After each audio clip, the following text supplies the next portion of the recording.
7મા ભણું છું. મારી શાળાનું નામ ગુજરાતી પ્રાથમિક શાળા નરગોલ મુખ્ય છે.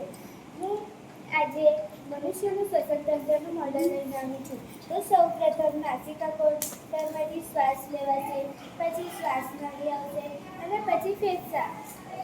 મનુષ્યનું સ્વતંત્ર બનાવવા માટે સૌપ્રથમ આપણે એક પૂઠું લઈશું. પૂઠા ઉપર મનુષ્ય દોરીશું.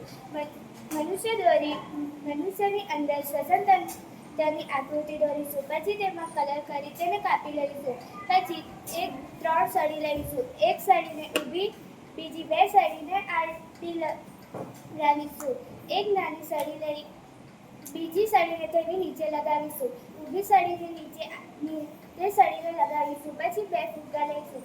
તે ફુગ્ગાને સળીના નીચે લગાવીશું. હવે આપણું મનુષ્યનું સ્વતંત્ર બનીને તૈયાર છે.